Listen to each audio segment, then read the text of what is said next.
Yo, ladies and gentlemen, what is up? It is your boy, the franchise player Double B Bab, joined once again by the Mixologist, a professional wrestler, Mr. Chemical Julian. And ladies and gentlemen, it is Sunday. Usually we ain't on here until It Monday. is Sunday. We want to bring you And an exclusive Roundtable Pro Wrestling podcast brought to you live on bodyslam.net. We want to talk to you guys because last night was by far the very best was phenomenal. professional wrestling show I have ever seen in my entire 30 years in professional wrestling. Last night was the culmination of long-term storytelling. Oh my God. Wait. Hold on. Say it again. Let me bring it down. Long-term storytelling. WWE, take notice. It was long-term storytelling at its best, ladies and gentlemen. We're talking about Hangman Adam Page finally being full gear ready. Finally. And ladies and gentlemen, I don't know where you saw the show. I don't know if you're watching at home. I don't know if you're watching on Fight TV or Facebook with some friends. But let me tell you, for the very first time, I went and watched a wrestling show in a movie theater. Hey, me too. Probably about 100 of my long-lost cousins. Mine too. And let me tell you, it was rowdy. It was loud. It was fun. It was a blast. I mean, I was hoarse afterwards, could barely talk. It's like being there with 99 of your other really good friends that you didn't know that you had, because you all had one thing in common, and that was a love for professional wrestling. And when I tell you that we booed some of the same people, when the crowd was split, our crowd was split. We yelled stuff at the crowd. We all Adam Cole, baby. We made all kind of noise. We were yelling cowboy shit so loud that security came in to see what the fuck was going on. It was a blast, but that just goes to show you how much fun the show was itself. Because let me tell you, there were several times when everybody was out of their seats, on their feet, clapping and cheering and just having a blast. It was for AMC. Thank you for showing the movie. Thank you for showing the pay-per-view. I will gladly come out of my pocket and pay for my popcorn, drink my drink, and sit there for 5 hours. It was long. The pre-show. It was long. It was long, y'all. It was long. I've never watched a pay-per-view that long and I've been in my house. But we sat there gladly for 5 hours. It was like a party. It was like a party, right? And it was fucking awesome. The only thing they weren't doing was serving up hot wings and alcohol for free, like I do. Oh, yeah. But that was the only difference. Although I did drink a little bit. I will tell you this. Hangman Adam Page was a school teacher. He was a school teacher, my friend. And on Twitter today, Adam Page posted this tweet. When your teacher joins the Bullet Club and cancels his exams. And it's a picture of Adam Page throwing up the two sweet with his whole high school class behind him. That tweet was from the 18th of May, 2016. He told his kids that he was going to become the world heavyweight champion one day. And last night he did what he said he was going to do. He became the world heavyweight champion, a professional wrestling world champion, not a sports entertainment champion. A professional wrestling. Let's not poo-poo the sports entertainment. Everybody's got their flavor. Let's get it straight. Ladies and gentlemen, I am not going to shit on sports entertainment tonight. I'm going to tell you this. Last night, AEW presented Full Gear, the very best professional wrestling pay-per-view of 2021. From the moment it started, from the pre-show, every match, all 10 matches, got a "This is awesome" chant. all 10 matches. Name one WWE event that every match on the show got a "This is awesome" chant. I'll wait. I will tell you right now, this pay-per-view was better than All In. Yes. I will even go so far as to say that this was on par with Saudi Mania. Wow. I mean, look, ladies and gentlemen, I will tell you, we've got two big shows coming up from WWE, not Survivor Series. I'm not talking about that. Your two big shows coming up are the Royal Rumble, my personal annual favorite, followed by WrestleMania. And let me tell you something. This show last night, I certainly hope lit a fire under WWE's ass as to what they need to do to gain back some momentum. Because here's the thing. They've done some good things, and then they stop. Mm-hmm. They turn up the gas, then they turn it back down. Raw is good one week, and then it's not good the next. The only show that's been consistently good is SmackDown. But even with that, they're not consistent with it. And what they've got to do is they want to keep their share of the pie. If they want to keep their share of the audience, if they want to keep their share of the internet wrestling community, if they care, they definitely have got to turn up the gas. And hey, I have no problem with this being a Bash at the Beach 96 style event. Oh my God. No, it can never be that good. Where WWE goes, we need to do something a little bit different. And hey, it's not going to happen overnight. You realize that. It's not going to happen overnight. But literally, this show let us know one thing, that a high tide raises all ships, and it works out for us, the fans, in the utmost best way. Because last night, jump the gun. We're not going to talk about Forbidden Doors yet. But last night... Wait. Let's not talk about that door being booted wide open last night. We won't talk about that door just yet. That door, man. I'll tell you something about doors. These doors just be open.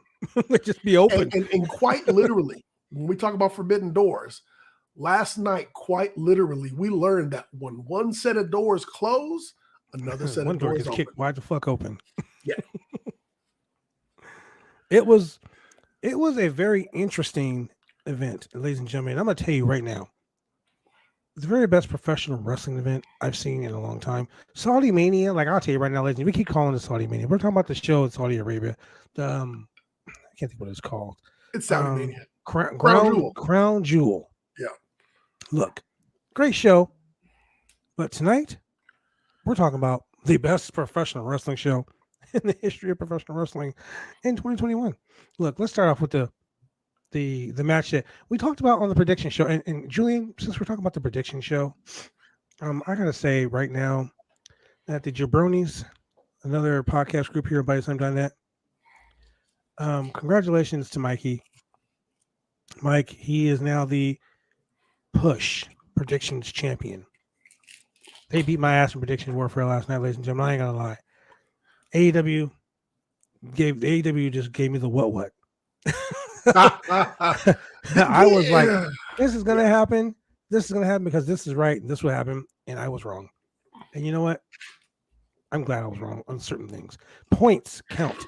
I'll put you that way. Next time, I'm gonna make sure that I make sure the points count. But let's your points a little bit differently. Exactly. I'll treat my points a whole lot differently next time. Yeah. But let's go into the craziness that was AEW's Full Gear. The first match, the pre-show. Now, in the pre-show, we had Hikaru Shida and Thunder Rosa versus Jamie Hayter and Nyla Rose. Now, like I told you before, I love Jamie Hayter. That's my girl. Me too. She is the prototype of what a woman's professional wrestler is going to be. Last night, the pre-show, Nyla Rose came out and she dominated early. Shida and Rosa teamed up. They did some great face teaming. Hayter was trying to get things back on track, and there's things happened that it just went crazy. What people don't realize is in the Target Center last night, it was 16 years to the day that Eddie Guerrero passed away. And what was supposed to happen in the Target Center? The match was supposed to happen in the Target Center where he won the WWE Championship. Correct. It was a great night. Everyone paid homage to Eddie. Vicky Guerrero was in this match. Vicky got involved. She attacked Hikaru Shida before Shida can score the jackknife powerbomb on Rosa. Basically, Hikaru Shida and Thunder Rosa won the match. It was a good back and forth opener with "This is awesome" chants. You're not addressing the elephant in the room. Ooh, elephants. Speaking of elephants, I said this on the podcast Saturday night. I said Serena Deeb should be in this match. Correct. Serena Deeb was not in the match, but Serena Deeb was at ringside. Yes, she was. And Serena Deeb was causing all kinds of shit at ringside. And while she didn't necessarily cause a run-in, she caused a brief distraction. And just so everybody here knows, at the December 10th SmackDown that will be here in Los Angeles at the Staples Center, Brock Lesnar, who has been he was fined and pretty much banned from WWE for a while. He was put on what you call $1 million. He was fined $1 million and he was put on restriction. What do you call it? Suspension. He's been suspended. That's the word I was looking for. He was suspended. However, he says that on December 10th he's going to buy a ticket and be ringside. Mm-hmm. So we'll see what happens then. But back to the show. I might just fly down to California and cover it for bodyslam.net. Who knows? I think you should go sit next to him. No. Probably not. That's probably something I shouldn't do. Let's go over my scorecard. For this match, I had the winners to be Jamie Hayter and Nyla Rose. I was wrong. However, I did pick up 6 points on 3 stipulations. Oh, there was a run-in by Vicky Guerrero with the little chop to the back of the leg. Mm-hmm. There were no tables, ladders, and chairs, but there was a pin. Cheryl says, "Do you think Lesnar will ever pay the fine?"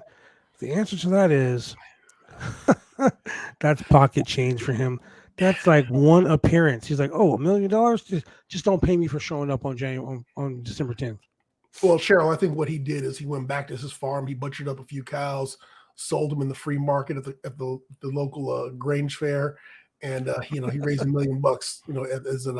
At Brock's Butcher Shop. Yeah, as a personal appearance fee, Brock Butcher Shop. So let's talk about this because I talked about this earlier in the week.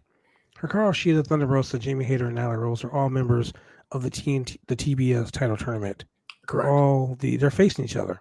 Correct. I believe Hayter's facing Hikaru Shida and Rosa's facing Nyla Rose. Correct. That's all fine and good, but I really think Hikaru Shida should have faced Serena Deeb on the show. I mean, regardless, they got a "This is awesome" chant. Yes. So that's great. They got a "This is awesome" chant. So excited for it. So that match was great. Now the show opens up with perhaps the very best match ever in AEW history. Hey man, I will tell you this. I've never been very big on Darby Allen. And Julian was sending tweets like a motherfucker. He was like, "I can't believe this." Now, I was bigger on Darby Allen than I was Jungle Boy. But I wasn't really big on Darby Allen. That changed last night too. MJF just has a face you want to punch. He's drinking Miz juice, and he's a guy that you want to see. He is the driving force between putting asses in seats when it comes to psychology of professional wrestling. People show up to see the heel get his ass beat. That's right. And that guy will fill an arena by himself for people to show up and watch him get his ass beat. The simple fact that he was so bold and so brazen as to be like, I'm going to beat you with a headlock takeover. Like I am Yes. going to beat you with a headlock takeover. That's what I'm going to do. Like for him to be so adamant about it, and they started the match off. MJF comes out, and he shoves the announcer and tells the announcer to announce him as the most technically gifted wrestler who's going to beat Darby Allen with a headlock takeover. Armbar. Armbar. Okay, so Darby Allen comes out. I mean, MJF comes out, does his thing. Darby Allen comes out. He Match skateboards starts. to the ring. Very Yes, short match skateboard. starts. He still skateboarded. Sting Wait. comes out. He doesn't come out by himself. Sting comes out. They fist He pound came it. out with, say it right. He came It's out with Sting! the icon. The icon, Sting. Oh my god, this match was crazy. I mean, this was the first match on the show, and this match got this is awesome chance right from the gate. Look, they lock up, headlock takeover, roll, headlock takeover, reversal, headlock takeover, reversal, headlock takeover, reversal. At one point, they did this fucking move where the referee, Bryce Rensburg, got caught in this octopus roll. Yes. It was a cradle. They rolled all around the ring, 4 posts constantly, and the ref was 1, 2, 1, 2.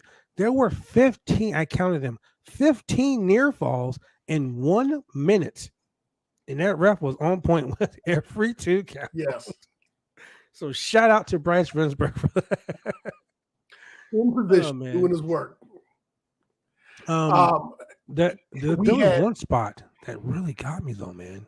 I was about to say, I know what you're talking about. Is it the coffin drop to the the power bomb to the knees? Oh yeah. Wow. MJF, I'm gonna tell you guys, he talks a gang of shit. He talks so much shit, but that motherfucker can back it up. Hey, so good. So he first started off with the backbreaker across the knee. Then he went to the power bomb across the knee. And that was one of those moves that had everybody in the theater just go, yes. Yes. It was crazy. At one point, Sean Spears and Wardlow came out, and Sting came out and beat the shit out of both of them. He sure did. And was like, nah, this ain't happening, brother. This sure ain't did. happening. Sting had the bat, and he stopped him cold. Sting was doing work last night. He was like, I'm here at this pay-per-view. I'm getting paid. I'm about to do some business. And he did some business. He stopped him from coming to the ring. He stopped him from interfering. So all in all, I mean, it was great.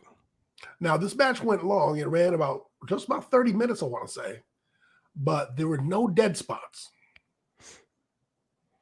Now, that's the thing, ladies and gentlemen. I'm gonna tell you this right now. Everyone knows that I'm an AEW guy. I'm not really just an AEW guy. I'm a professional wrestling guy. I've seen some WWE matches that were fucking awesome, and I told you guys about them on the podcast. Some NWA, some New Japan Pro Wrestling, Ring of Honor, Impact Wrestling. I talked to you about how great indie wrestling. I talked to you about how great wrestling is. Well, I'm gonna tell you this. This match, by far, gets an A minus, only because of the ending. It gets an A minus, a 5-star match. Dave Meltzer, you better be fucking giving this a 5-star match. Brian Alvarez, I know you're watching this show. Give it a 5-star, Brian Alvarez. I know you watch the show. So look, it was great. The headlock takeover finish on an unconscious Darby Allen, dirty as fuck. Yeah, it was. Not to mention the obvious knucks, which had been falling out the trunks. Dude, from the whole match. 2 minutes in the match, I'm like, does he have knucks in his trunks? Yes. They're sticking out. He did. But I will tell you this, ladies and gentlemen. MJF is the real deal. Darby Allen, Darby Allen, you proved to Mr. Julian right here that you are the man, the myth, and the future legend of this industry. You are a pillar of AEW. So let's talk about the pillars. So MJF, Darby Allen, the 4 pillows, Jungle Boy, Sammy Guevara, all the pillars showed up last night. No. All the pillows showed up last night. The pillows. Best line of the night. Tony, how you gonna leave me? How you gonna leave me hanging out to dry? Jim Ross, ladies and gentlemen, people talk so much shit about Jim Ross. Okay, Jim Ross is old. Jim Ross should not be doing play-by-play anymore. He should stop. Like during the show, he's calling Brian Danielson, Daniel Bryan constantly, and to the point where he stopped and said, "Tony, how you gonna leave me hanging out to dry like that?" Live on, just totally out of kayfabe. Like, why are you gonna leave me hanging out to dry like that, man? Tony just said, "Hey, you know what?" Tony was like, "It's wrestling. Do what you got to do. Just do you." But like you said, the 4 pillars, or the 4 pillows, as Jim Ross likes to call them. The 4 pillows. Don't sleep on them, though. Don't sleep on them. Well, that's what you do on pillows. You sleep. I don't sleep on these pillows. Unless you steal them off my porch like the crazy guy did last week. Decorative. Oh man, the 4 pillows. 4 pillows, no shame. I'm gonna sleep on 4 pillows tonight just because. Just because. Just because. I have a big bed. All 4 pillows. 4 pillows. Anyway, yeah, it was awesome. The next matchup, AEW Tag Team Championship, the Lucha Bros versus FTR. Ooh-wee. Oh, wait. We forgot to mention the fact that MJF was making fun of Eddie Guerrero. Yes, he was. Got massive boos.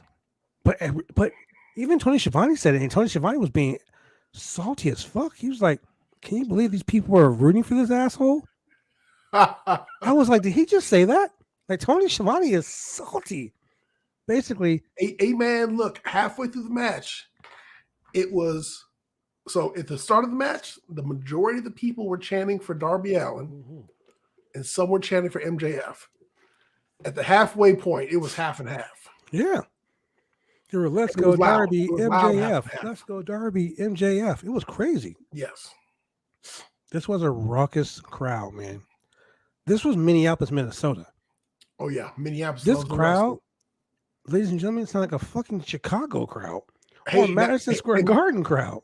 And let's not forget 2 things. One, MJF was in Ric Flair lilac wrestling gear. We'll get into some crazy shit later on tonight. There is a reason, ladies and gentlemen, we are using the AEW Dynamite background instead of a pay-per-view background, because you see the beautiful colors here in this background. Oh, yeah, we'll get to that in a second.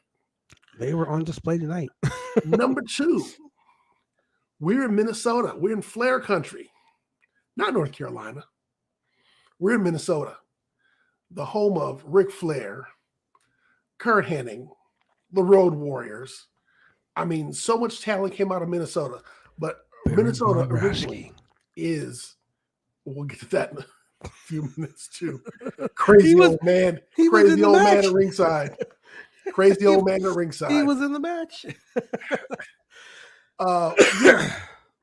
Your boy MJF got some nice boos, some nice heat for the Fargo strut that he did up the ramp. Right. Jackie Fargo is turning over in his grave right now. Man, that was great. As you can tell, ladies and gentlemen, it's the little things that count. Oh, it was amazing. And there was a lot of little things all throughout this show. Thank you, Tony Khan. That's what I gotta say. Thank you, Tony. Thank you, Tony. Exactly. So next up, we had our AEW Tag Team Championship match, where we had the reigning AEW Tag Team Champions, the Lucha Bros, versus the AAA Tag Team Champions, FTR. FTR, baby. And you want to talk about heels being dirty and oh, wait. Tweeners being tweeners. Who did you have winning the match? Oh, no. I had Lucha Bros win the match. No. I'm talking about the MJF match. Oh, I had MJF to win. Okay, so who's winning? Who's winning between you and and Adam in the predictions were for so far? You know what? I don't know. I don't remember his picks. Oh, okay. We'll talk about that. Okay, go ahead. So yeah, so I had MJF to win. It was the only logical choice for me. But some of my other logical choices didn't pan out for the show, so whatever. So yeah, 5-star match. They might as well go out to the Target Center, take off the words Target Center, and put up Tokyo Dome because it was 5 stars in the. There's a lot of 5-star matches tonight. In the U.S. version of the Tokyo Dome. Mm-hmm. So Lucha Bros versus FTR. You just want to talk about 2 tag teams beating the shit out of each other. I mean, this was just some hard hitting. Man, Dax and Cash was dishing it out all night long. All night long. You had Tully Blanchard sticking his head in the ring. You had him interfering, grabbing legs and whatnot. And can we please talk about the profanity from the Lucha Bros? I was going to say Penta was very vocal during this match. At one point, Chingada. Penta looked over at Tully Blanchard and said, "Chingas tu madre, you bitch." I was like, whoa. Yeah. Yeah. The mic was right there. Yeah, we'll talk about the mic being right there all night tonight. It was all night long. Good and bad. Like, ladies and gentlemen, you guys always talk about how how I'm an AEW shill and I talk so great about AEW. Well, there's some negative shit from tonight's show too, or last night's show too. I'll talk to you about that when the time comes about it. But Penta, wow. Yeah. There was one point where Dax did the Eddie Guerrero shimmy, and he went 1 suplex, 2 suplex, and he went for a 3rd one. And Penta was like, no, not here, not today. Penta was like, not in my house.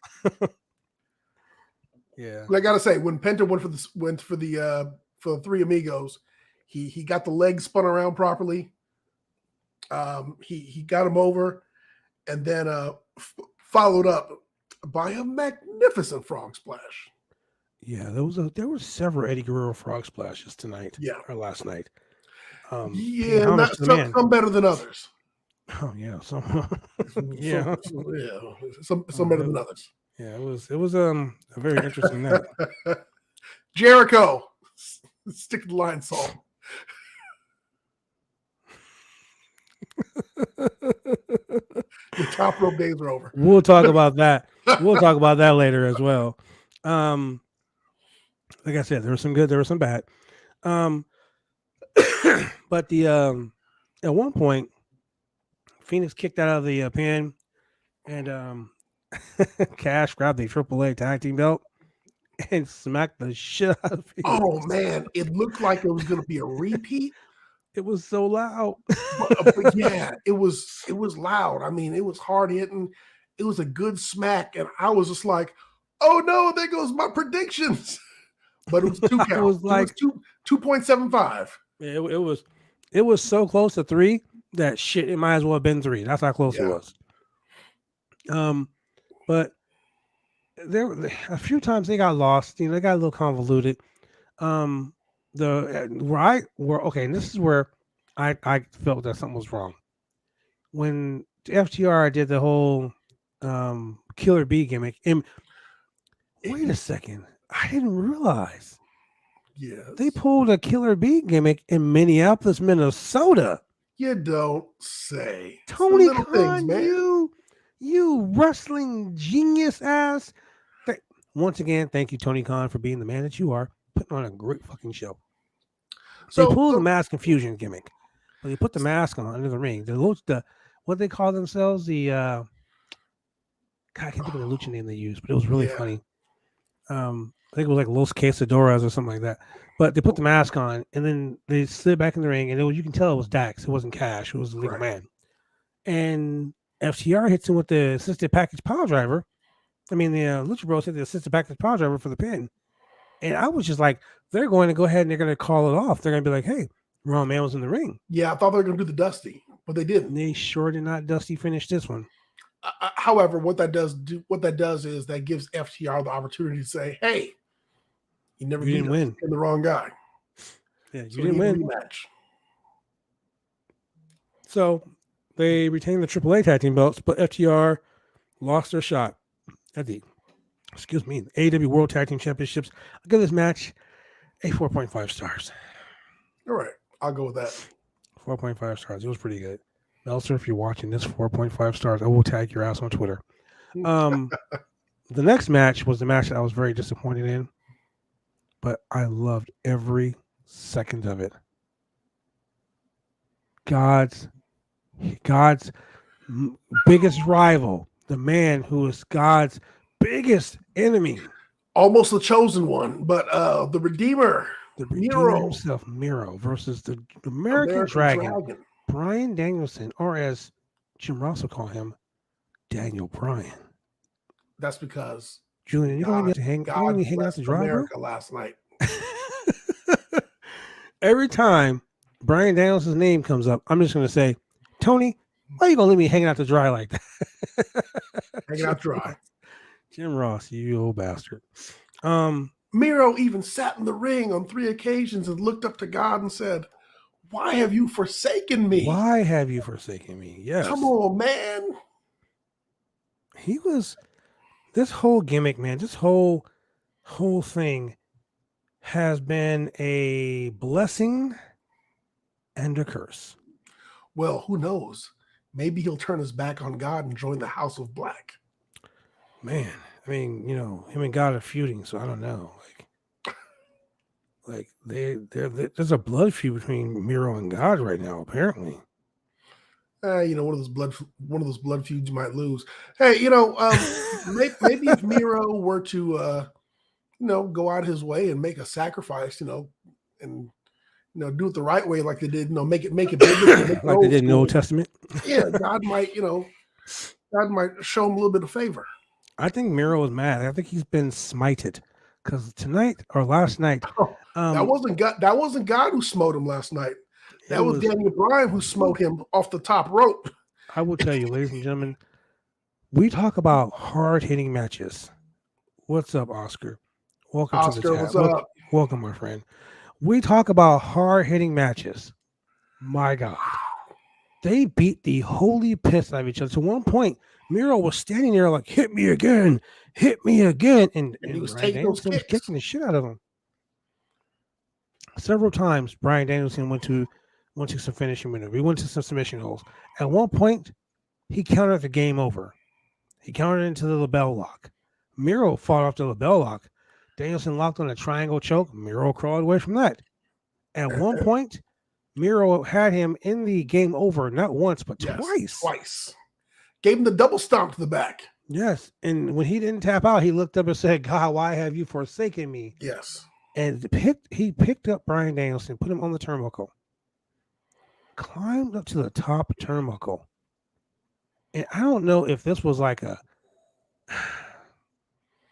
I don't know if it was like this was supposed to be. It was DDT, brutal. I mean, reverse it into a DDT. He was maybe Miro was gonna give him the superplex, and then Bryan Danielson was supposed to reverse it into a DDT or a bulldog off the top rope. I don't know, but I'll tell you what did happen. Miro went down head first, and the lights went out in Minneapolis. Yeah, as far as he was concerned. It was like, turn off the lights, the party is over. I'm no medical doctor. I don't work for AEW. You don't want to go to a local medical facility. But I'll tell you something. That's right. I'm not a medical professional. Yeah. He didn't take him to a local medical facility. A medical facility. Ladies and gentlemen, I'm just a wrestling fan. I'm just a chemical engineer who happens to be a wrestling fan. But I think I know someone who's lights out when they lights out. And Miro was lights out. Look, ladies and gentlemen, Miro hit the ground, and this is what he saw. It was over. You can see the lights went out in Miro's eyes. Oh, man. It was a brutal match. And Bryan Danielson immediately went for the submission, and he might have touched him with one finger, and the ref was like, call a match. Yep. So, technically... It's funny how fast they put up Bryan Danielson's the Chiron for him, advancing in the tournament. They're like, all right, time to get out of here. Yep. Show's over, folks. Like, turn off the lights. Party's over. Get the stretcher. You ain't gotta go. Get Get the fuck out of here. There was a point where Miro actually kind of sat up and was swinging a couple times. Yeah, it was so bad. I was like, is he selling it or is he just really that fucked up right now? He don't know where he is and what's going on. But man, it looked.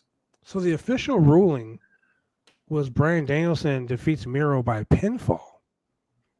But no, there was no 3 count. It was a submission. The referee states that, and this is from CBS Sports, the referee states that the match was waived off.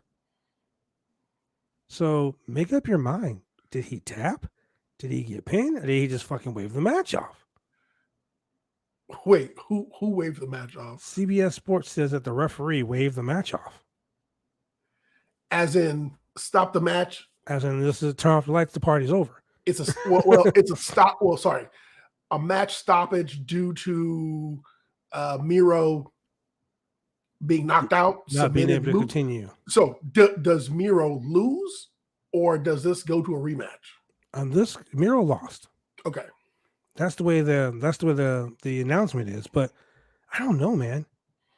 I don't know. I'll buy the wave off easily. I mean, I will buy the wave off because dude got knocked out.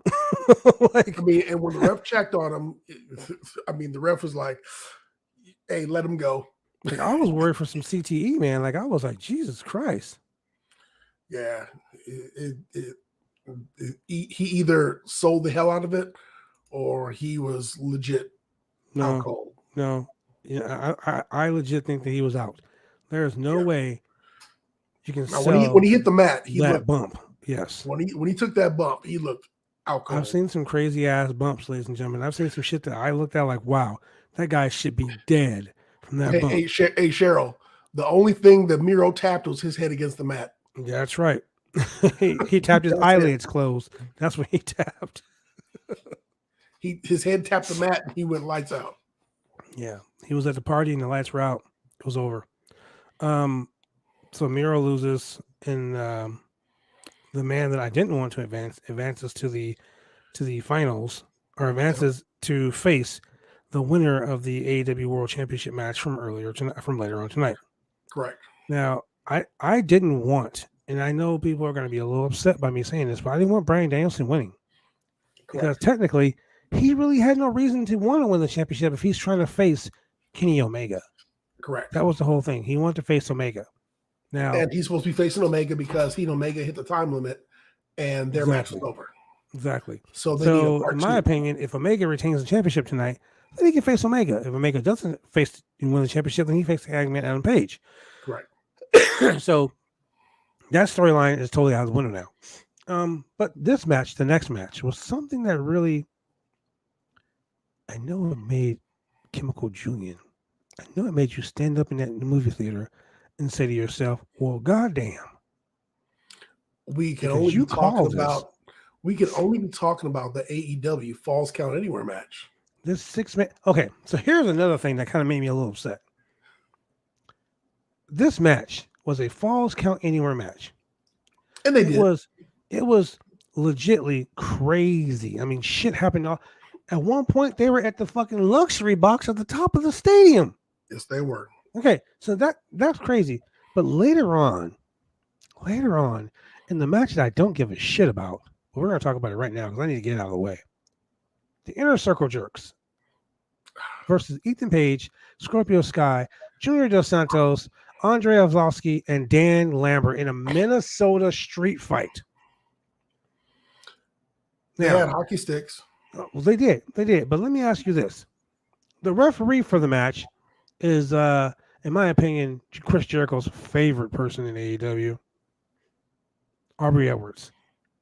Now, I've been in several street fights over the course of 29 years. Never once has it been a 6-man tag team. We have to tag each other into the street fight. So, yeah. I had to get that out because that right there, to me, was fucking stupid. Okay, we'll put a pin in that and come back to it. But wait a minute. I've got several. You have a Falls Count Anywhere match where there's 6 men, and it's crazy all over the building. I mean, like, they were in the fucking in the skybox. Skybox. Christian Cage did his best New Jack impression. I mean, man, it was probably one of the most. The Bucks said this. They said, we are going to carry Jurassic Express and Christian Cage to a 5-star match. And oh my God, did they do that?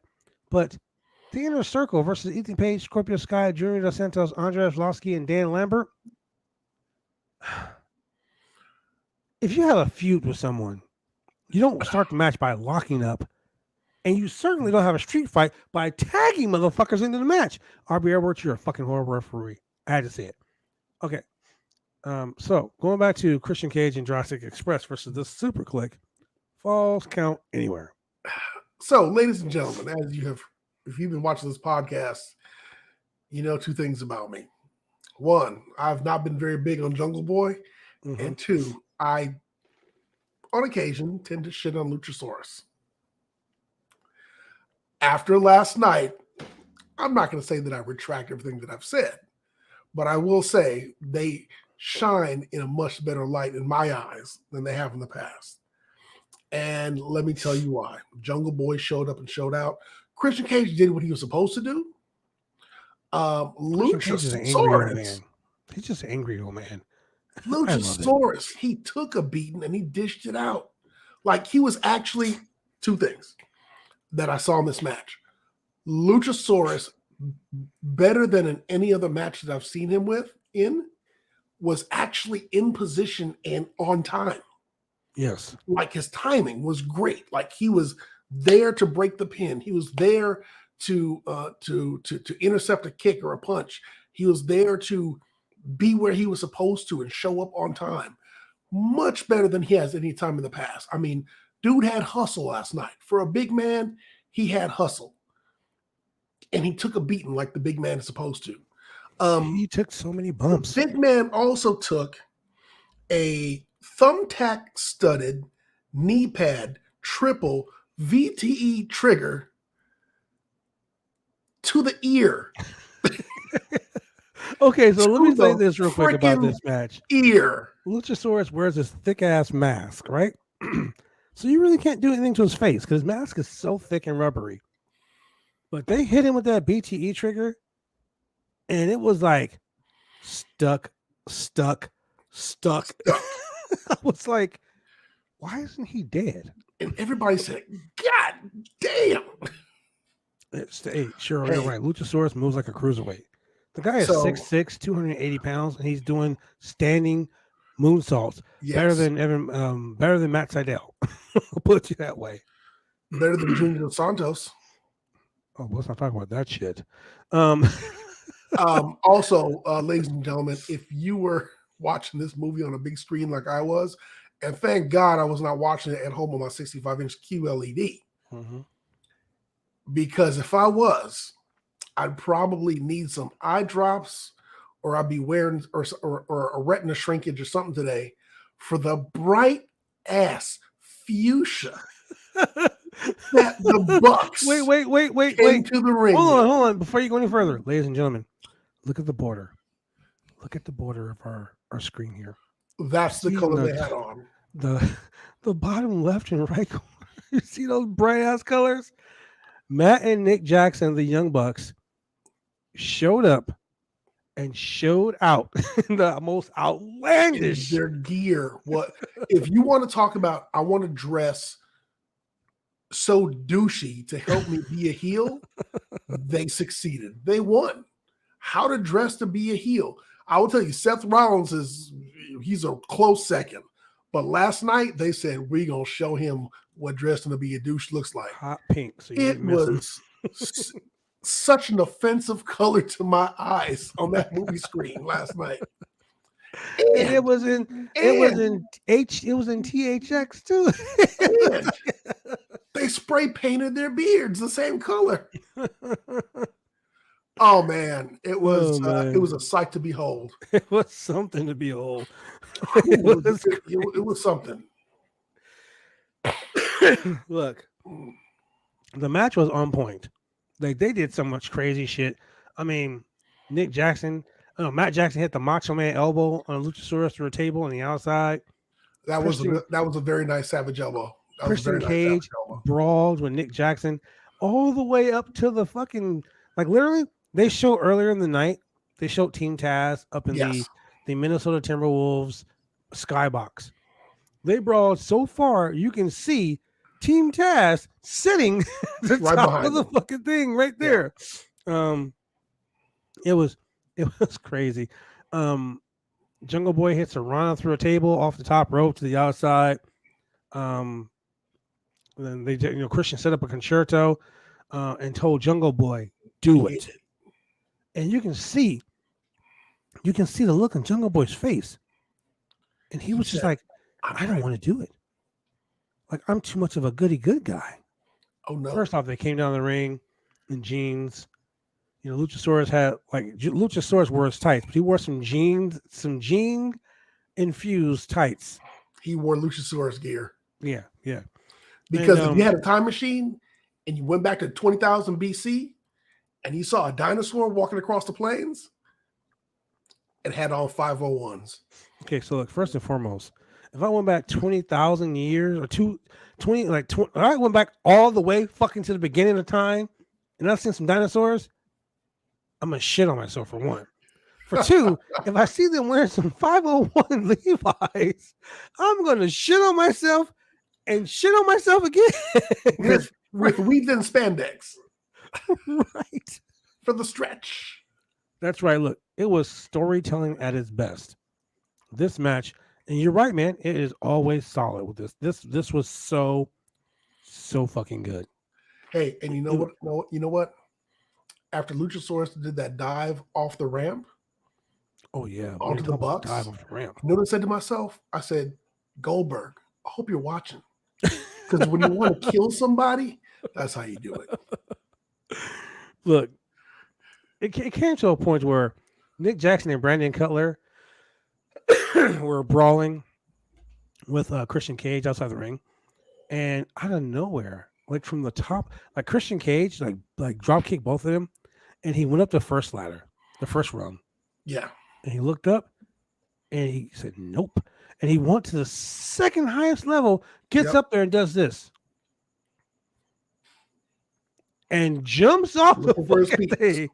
I'm like, Christian, you're 46 years old. Don't do it. Hey, man. Hey, look. Christian's like, I hear the clock ticking. I'm just trying to get my shit in. Man. Jashiro has a good question. Do you think Jungle Boy will turn heel because he's got a taste of it? Me and Julian talked about this on the podcast yesterday. He thinks that Jungle Boy, his thing was he thought Jungle Boy was going to turn heel. I think Jungle Boy is going to have an edge to him. So we thought he did grow a beard. We were talking about we were saying if Marco Stunt was going to turn heel on Jungle Boy and Luchasaurus.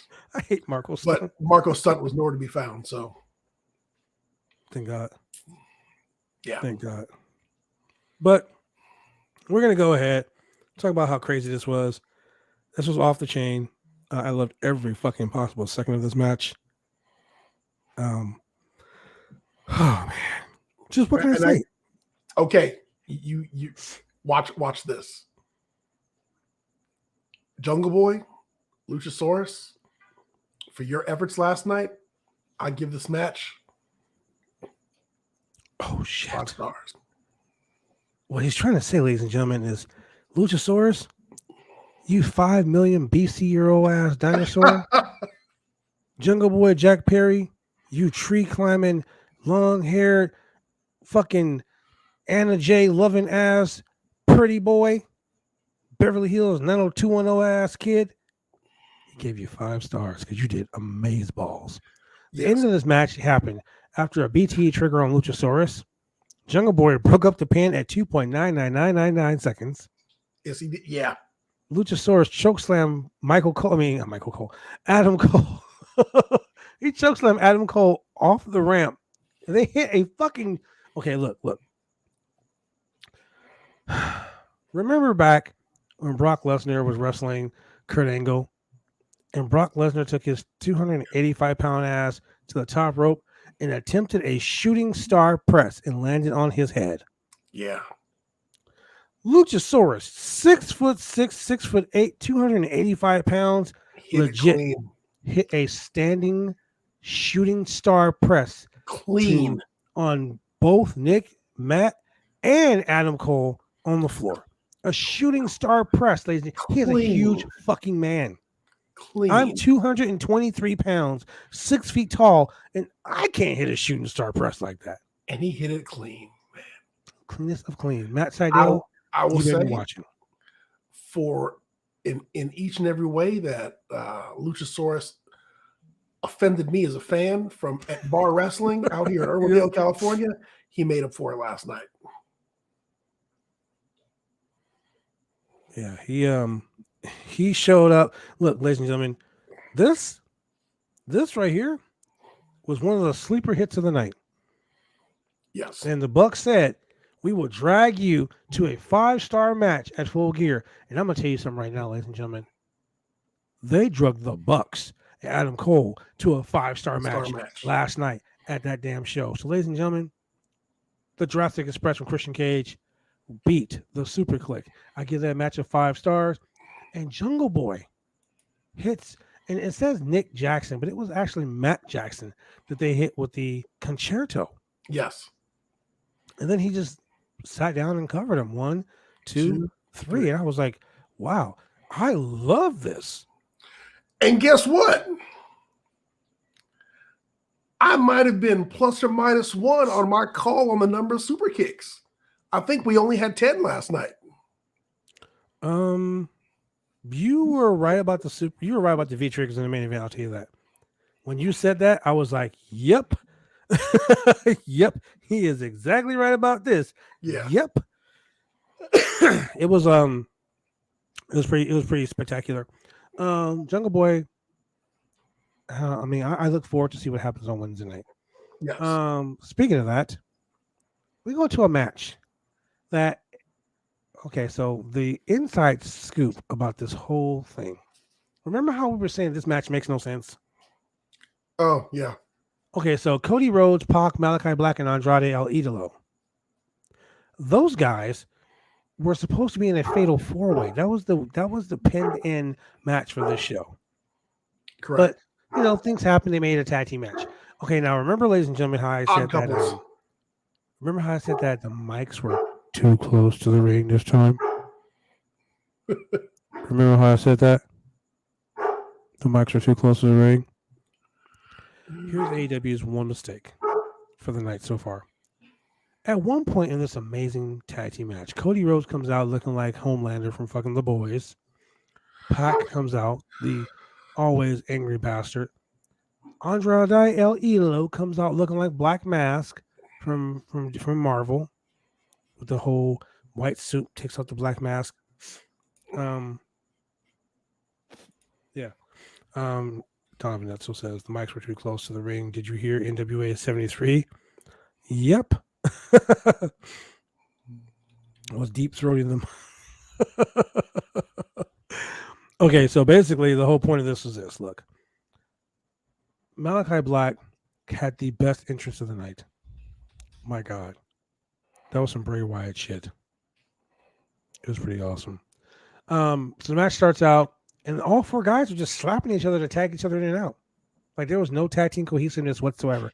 The whole thought that was running through my mind while I sat there in that theater was, can they coexist? Can they coexist? And then I realized what AEW was doing. They were making fun of WWE the whole time. Odd couple. Can they coexist? It was their version of the Odd Couple. And hold on, before I go any further, I got a request. The request says, if you're live, say, I would like to welcome the Lost Sullivan back to pro wrestling. Buddy Highway. Buddy Highway, welcome back to pro wrestling. Don't leave after 3 months. Don't be a CM Punk. Keep your ass into the business. He says, oh shit, yes. Yeah. Welcome back, buddy. He says, I won't. All right, I'm gonna hold you to it. Anyway, before I get sidetracked anymore by the Lost Sullivan, the third member of the new Dungeon of Doom, myself, Buddy Highway, and the Taskmaster, Uncle Sully himself, Kevin Sullivan. We're seeing sometime soon, possibly at WUW or BCW Worldwide, which is actually going to be live on November 27th at the Holocene, 1001 South Morrison Street. 4 p.m. start. Doors open at 3:30. Morrison Street fight main event. The Rockefeller Foundation versus, I believe they call themselves Zach Winter's Freak Show. 21 over show. Ladies and gentlemen, it's going to be awesome. Get your tickets now. Go to eventbrite.com/BCW Worldwide presents Go Stuff Yourself. Live on pay-per-view. Contact BCW Worldwide, bcwbooker@gmail.com if you want to watch the pay-per-view live. Maybe you can watch it in the movie theater like me and Mr. Julian did the humongous pay-per-view from last night. That'd be sweet. Yeah. Hey, Cheryl, to answer your question, yes, Andrade did look like a poor man's Abe Knuckleball Schwartz. Okay, so Cheryl, that's what I want you to do. I want you to go Google Marvel Comics Black Mask. He's a villain. He's a Marvel villain. Actually, I think he's one of Batman's villains. I'm sorry. He's a DC. I'm sorry, DC. He's one of Batman's villains. Basically, he's a mobster who fell into some weird vat in his face. The skull, like ate the skin off, and he's like a skull, and he wears a black mask, and he wears a white suit with black gloves. That is Andrade El Idolo right there, ladies and gentlemen. Right. Andrade the Idol. So this match is crazy. And the reason why I had to say that the marks were too close. They were really close. They were like so close that all you heard was a reverb because it was so close. At one point, Andrade drop kicks. I'm sorry, Andrade. Pac drop kicks Malachi Black and Andrade El Idolo to the floor. And Cody is already down there, so they're going to hit this dive spot. Pac walks up to the ropes and goes, "Okay, I'm coming," and hits the ropes and dives through the ropes. And I'm thinking to myself, maybe we weren't supposed to hear that. So I'm screaming, "Kill Spot, kill Spot. Don't say it, don't say it, don't say it. You're talking too loud in the ring." At one point, Pac goes to pin Andrade and he goes, "Kick out." And I'm like, what the hell? Right? Yeah. And then Cody goes for a spot and he tells him, "Okay, fight back." And I'm like, yeah, I'm thinking the Cody verse is crashing right now. And people are being able to hear. Like, I knew the finish of the match for the simple fact that Cody was in the middle of a spot. And Cody says to Andrade, "Okay, take the pin." And then you see Andrade gets a poison Rana, and then the Black Arrow gets hit. And Pac hits the German suplex, then he hits the Black Arrow for the win. I'm like, okay, so that totally ruined it for me. So Cody Rhodes and Pac defeat Malachi Black and Andrade El Idolo in the only match that I'm going to give 2.5 stars to. You know what? Based simply on my conspiratorial mind, I'm going to give it 3 stars, and here's why. I think the microphone was put there purposely close so that you could hear Cody talk. And because Cody's a heel. He's working us. He's being an asshole. He knows people are going to boo him, and he wants to make sure that we boo him. You know, he played the I was given the devastating black mass kick, and I'm just going to dangle out here on the outside of the ring for so ridiculously long. The match was 12 minutes, and he was outside the ring for 5. I'm just going to ride the rail out here in front of these fans and show them that, I just got kicked so hard. Time for me to come back in and fire up. I mean, come on. Yeah, it was crazy. It got my so Cheryl said it got my lowest grade because Cody spent too much time recovering. A lot of time recovering. It was. I'm sorry, ladies and gentlemen. Cody was out there like he had just had a baby, and he had just had a baby, and he was out there like, I'm going to go ahead and just recover from this for so long. And I mean, to Cheryl's point, I mean, there are some matches where, I mean, when it is a 6-man, when it is a 10-man, or whatever, the camera, and shame on the cameraman, but because of the shot he needs to get, the cameraman might catch somebody at the corner recovering, and while they're selling the injury, you can tell they're watching the ring for their time to come in. But Cody wasn't doing that. I think they showed one of the Bucks doing that in their match, but Cody wasn't doing that. Cody was like not facing the ring and just like in the face of the audience or whoever was at ringside, just like, oh, I got my head kicked in. I don't know what to do. And then when he came back, he was selling nothing, and he was like House of Fire, ready to go. So he went from 0 to 60, just miraculous recovery. Didn't even drink a beer, just miraculous recovery. It was a little, it was really weird. Like, I don't understand why they did that shit, but yeah, it was. He could have at least covered it up like the way that Andrade covered up his little flip over on the ropes. Okay, that was funny because Andrade said when he did it, he goes, "I killed the spot." It was so funny. I just stood up in the theater like, I'm going to go get nachos. Yeah. Oh man. So in something that totally happened after this. So best friends were backstage. Yes. And you get Tony Schiavone, he's talking to Orange Cassidy. Orange Cassidy says, well, I was challenged to a tag team match. I think it's Matt Hardy. There's the Butcher and the Blade. Yeah. I was challenged to a tag team match on Wednesday's Dynamite against the Butcher and the Blade. And, I don't have some background matters because Butcher and Blade attacked him during his match on Rampage in the blow-off match against Matt Hardy. Sorry, your favorite, the Hardy Office Foundation. Hardy Family Office. HFO. Whatever. How fucking obnoxious. That's what that's called. HFO, how fucking obnoxious is that stupid group. Anyway, I digress because that makes me sick to my stomach. So basically, he says, I have a partner. And my partner is Ishii. Now, basically, if you don't know who that is, he is the Stone Pitbull. He is one of New Japan Pro Wrestling's most violent and deadliest wrestlers. Yes. Hashtag the forbidden door is wide open. He's a member of Chaos. Chaos is a group that is headed by Okada. The Rainmaker Okada.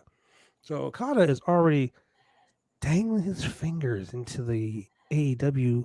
He's got his hand on the knob, and he's turning the knob on the forbidden door. He's like, let me just Ishii go give them for me. So this Wednesday on Dynamite, you're gonna see Ishii, and you're gonna see Orange Cassidy, which in my opinion is the fucking odd couple. Yeah, that's gonna be an odd couple for real. But you got him against the Butcher and the Blade, so that's gonna be a pretty good match. And hopefully the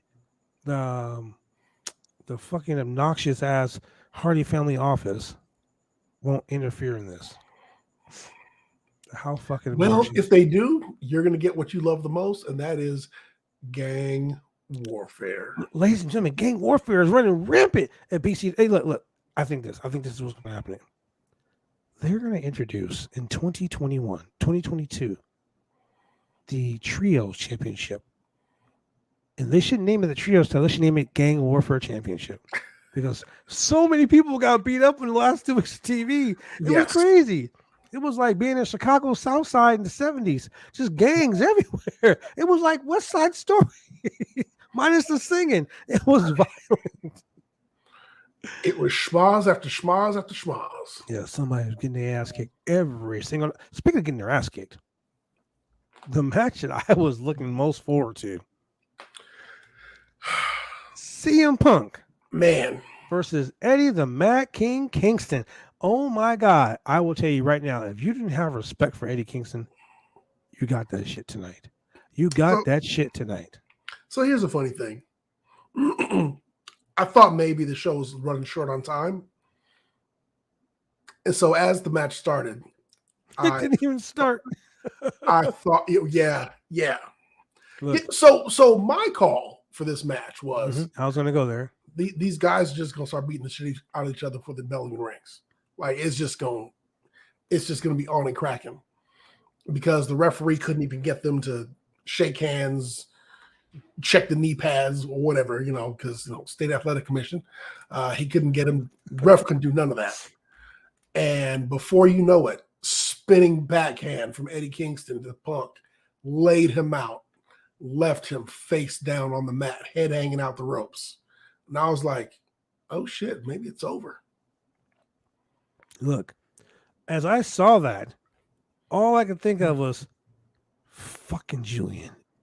I literally was like, I think I was on Twitter and I just text fucking Julian because you said, and I quote, the match isn't going to last long. They're going to start fighting before the whole thing even starts. And sure enough, they went head to head and Kingston was like, okay, bing, backhand. How? And look, if you looked at Kingston's hands, like, even the announcers were like, he's not here for a match. He's here for a fight. Yep. His hands were taped up like he was like ready to box. He had 2 layers. Ready to go. He had 2 layers, all right. And these 2 guys just beat the hell out of each other. They did the spot where Kingston was just pounding CM Punk's back and just beat him so hard to where it looked like he just gasped and passed out. However, my favorite spot of the night in this match in an AEW ring was a nod to the one and only John Cena. CM Punk went for the 5 moves of doom. And we're sitting in the theater. We go, why is Punk doing shoulder tackles? Wait, hold on. Before you go any further, CBS Sports says, and this and I quote, Punk was busted open earlier in the match and continued to be this match continued to be a brawl more than a standard wrestling match, even to the point where CM Punk then hit the series of John Cena moves, seemingly to set up for John Cena's 5-knuckle shuffle, only to include the middle finger. Yeah. Oh man, he went. I was like, "Hey, John Cena, that's a fuck you." Yeah, that's a fuck you, John Cena. Yeah, it was amazing. It was funny. So he hit the five moves of doom, and then he hit the middle finger on Kingston, but Kingston flipped him off. And Kingston, remember I told you guys about the language in this show? Kingston looked up and said, "Fuck you, bitch." Yep. I was like, "Hey man, look, wow." I said this before, and I said it again. When the match started and they showed Kingston walking to the ring, I was like, "Is he drunk? Like, did he have a little something before the match?" Because hey man, if I had to wrestle CM Punk like that, I need to get a little drunk too. He looked a little lubricated, a little numb, a little lubricated. Speaking of lubrication. Speaking of lubrication, yes, Cheryl, the fingers. It's the reason why I put that there. And of course, CM Punk, he got the Crimson Mask. Okay, but the funny part of the whole match, besides the five moves of doom, was when Eddie Kingston was on top and he was beating the shit out of Punk. Yeah. And he stood up and went, yes. I was like, tonight is a night that everyone's just going to be showing out. And he legit, Punk, look, remember how I told you guys, and we talked about this last night, and I'm going to bring it up again. Thanos was not the bad guy. Thanos was not the bad guy. Go watch the Eternals, ladies and gentlemen. Go watch it in the movie theaters right now. You'll understand why I said Thanos, not the bad guy. At the end of that match, who got booed? That's right. That's where I was leading this. Kingston was getting cheered. Every time Kingston punched Punk, he got yay. When Punch punched back, he got boo. Did you see the look in Punk's face? Like, are you fucking serious? Are you booing? You booing? You booing me? Remember, I told you guys yesterday on the podcast. This is why I said Kingston needed to win this match because Punk was the bad guy. Yes. And the fans saw that, and the fans started booing Punk. And when Punk hit the go to sleep, Kingston was just like, no. Punk hit the go to sleep, and Kingston was, and Punk had been beaten up so bad, he couldn't even go for the cover. Couldn't, yeah. He had the GTS, and he just laid there. Couldn't even cover him. Yeah, even the announcers were like, I don't know if Punk realizes he had to go to sleep because he can't get over there. You know what? Cheryl, you're right. Kingston deserves main event matches. I've been saying this. Well, I'll tell you what. I really think this is the transition for Punk to go back to his straight edge rhetoric. And Kingston would be the perfect guy to do it on. I've been saying that Perfect guy to do it on.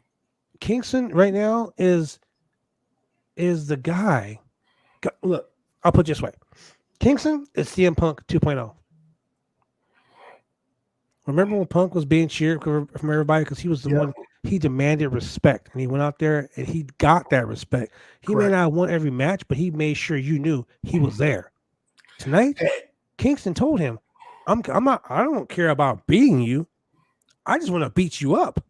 Hey, I'll tell you another little bit of attention to detail. In the vignettes, Kingston was saying, Punk said that I'm wasted talent, that I'm too fat, I don't work out. If you notice, Kingston's belt was a little tight last night to make his belly look like it was a little bit pudgy. All to make it look like, is this dude out of shape? Is what Punk is saying correct? Is he not putting in the work? Is he not doing what he's supposed to? I mean, all the elements 32 minutes. That match went 32 minutes. Yeah. And he hung with Punk and pushed Punk. He pushed Punk to the point where after the match, Cheryl, you're right. Punk extended his hand to him after the match. And he said no. But I want you to understand something. Told the cameraman no, too. I want you to really and truly understand something. Eddie Kingston didn't shake Bryan Danielson's hand either. Sure didn't. Remember when Kingston and Mox had their feud? Yep. He didn't shake Mox's hand. Mox went to shake his hand, and he was like, fuck you, and he walked away. Yep. He needs to win that big match to gain the respect. He sees everyone trying to shake his hand for the respect, but he doesn't respect himself because he lost. Correct. And I think that's going to drive him to the point to where Kingston's about to go on a run, and he's about to go on that John Moxley run. Yeah. No, Mox was going around. He just started destroying people like in a minute, 2 minutes. Yeah. Kingston's going to start doing that. He's about to go Bruiser Brody on people. You watch. I guarantee you heard it here live on the Roundtable Pro Wrestling Podcast, sponsored by BodySlam.net. Trust me, he's about to go Bruiser Brody on that ass. Now, before we go into the shithole match, the only match that got a 1 fucking star, and I'm only saying 1 star because fuck it. They got -1 star. Negative. I'm not talking about -1, Brody Lee's son. I'm talking about -1. This fucking match was horrible. I'm going to go to a commercial break before I get into this shithole of a match, ladies and gentlemen. We'll be right back. Drive me insane!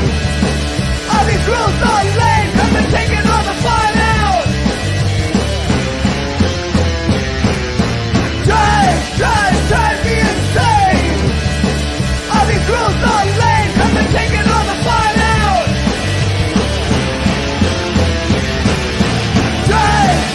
Drive me insane! All these rules...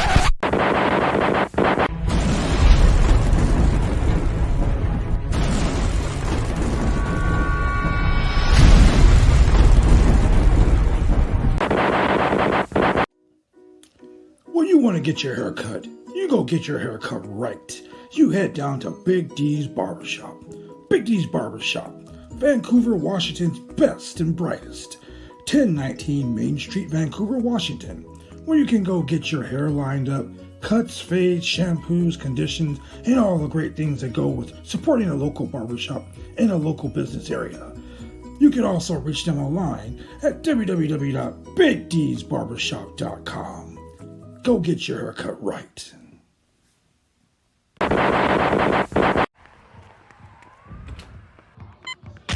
These are more than just the sounds of a safe place to go after school.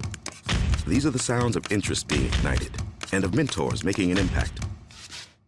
At Boys and Girls Clubs, we don't do just one thing. We do whatever it takes to meet the needs of every kid who comes through those doors. Because whatever it takes is what it takes to build great futures. Great futures start here.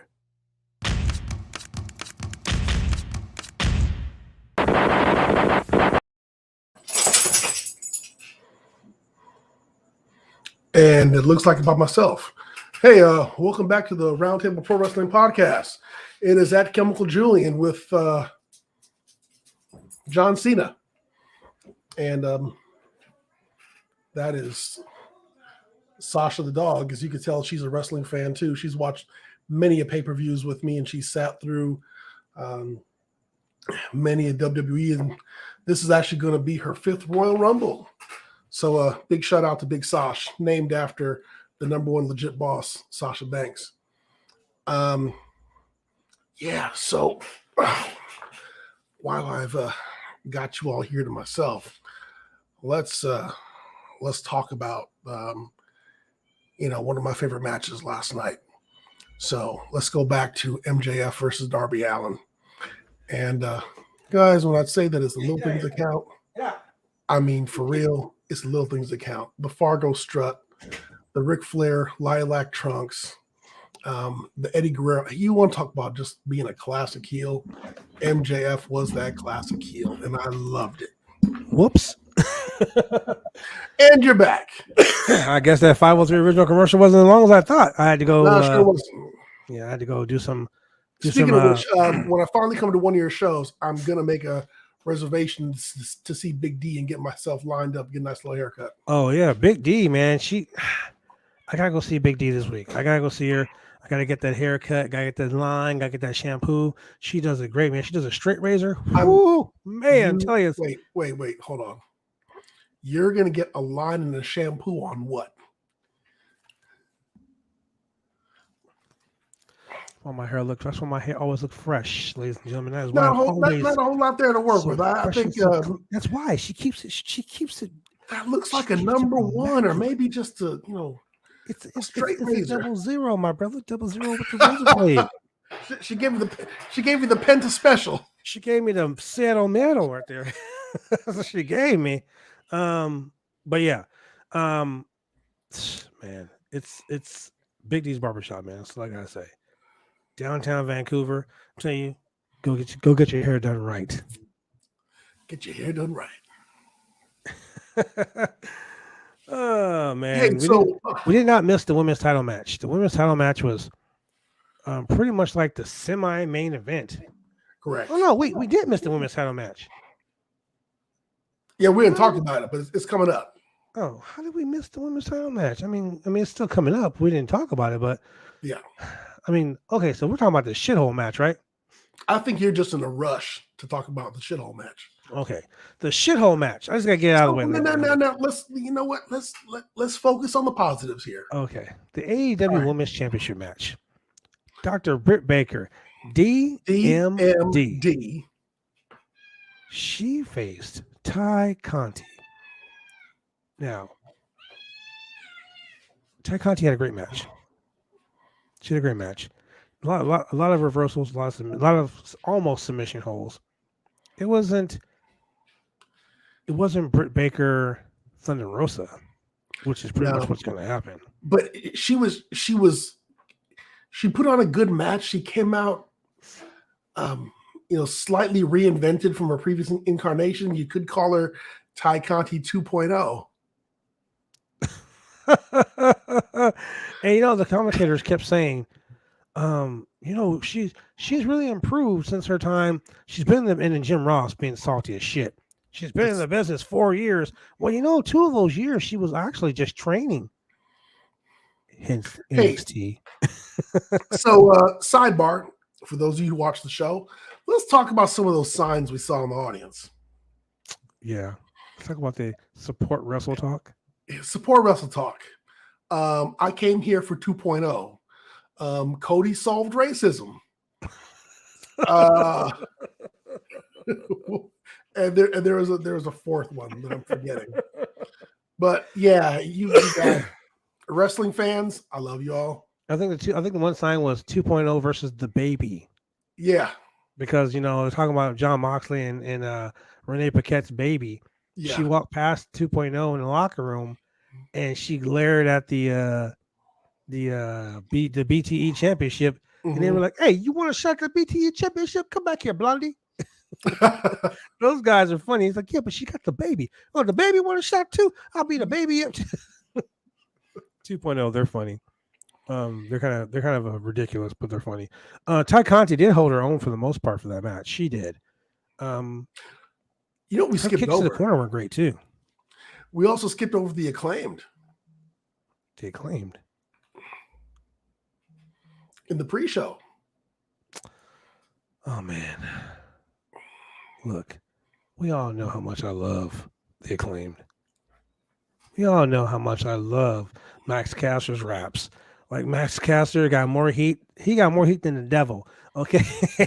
Yeah. In fact, he got taken off TV for all that heat. Hey, I'm just saying. Sometimes you Mouth feel up like erect. that. Sometimes you are. Yeah. But he's a Minnesota guy. Yep. Yeah. So I mean, they got their heat. But going back to the match, the women's match, like it was great. It was great. I mean, I give it 3.5 stars. 3.5 stars. And the reason why I say that is towards the end, it looked like there was a planned finish that maybe kind of got botched and they had to go back and redo it. Yeah, it was. You can tell the finish was a little bit botched. But yeah, it was recovered it. They recovered it. I don't know if it was a miscommunication between Britt and Ty Conti, but it looked like it was supposed to go to this. It looked like Britt Baker was supposed to lock in the submission, but she never. But it got misread into a pin. I think so.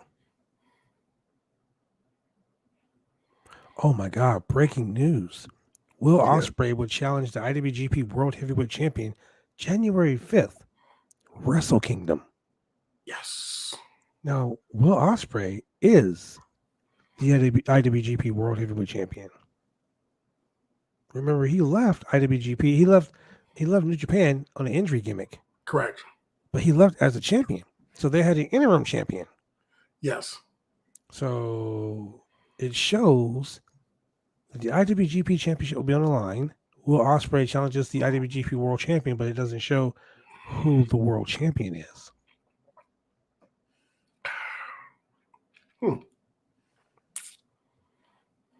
I mean, is it going to be Okada? Are they going to hold a tournament between now and then? Is it going to be Takashi? Is it going to be Shingo Takashi?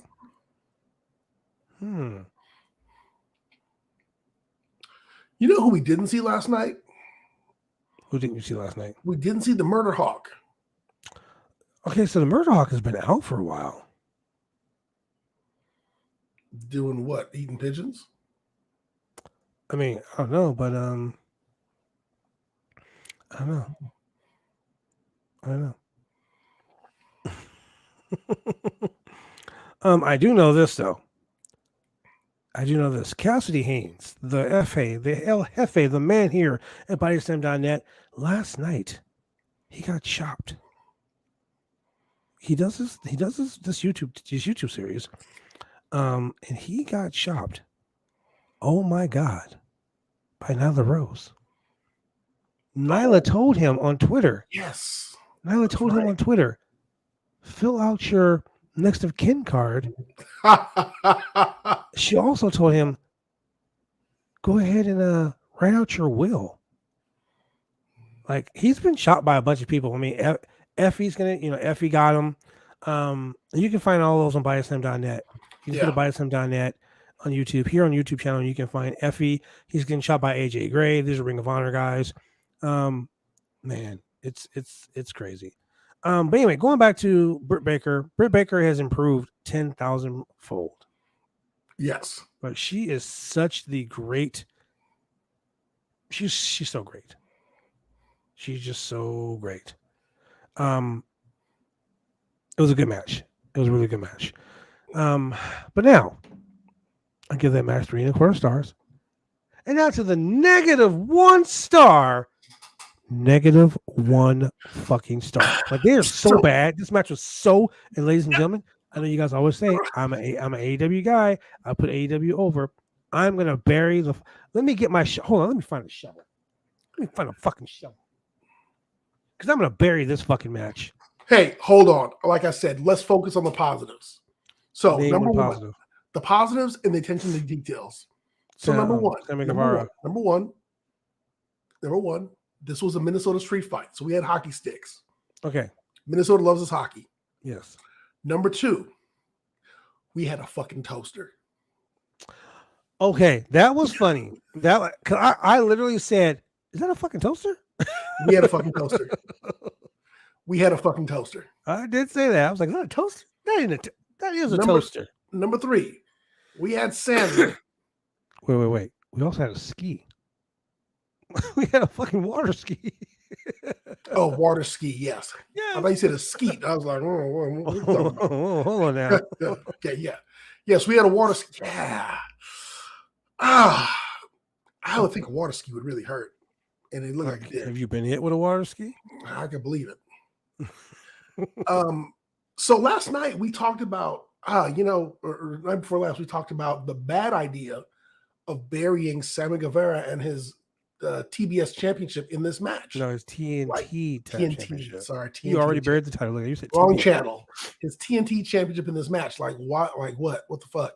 But he did get a chance to show his wares when they pulled out the ladder, and he did the Hardy Boys-esque Swanton bomb off the top, right on the top of Scorpio Sky through the table.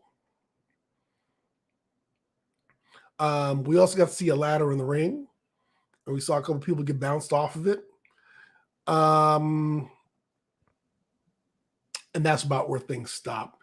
Jeez. We got to see Junior Dos Santos do a fall-away slam and a standing was a shooting star press that he did, standing shooting star press or standing moonsault. That was not that great.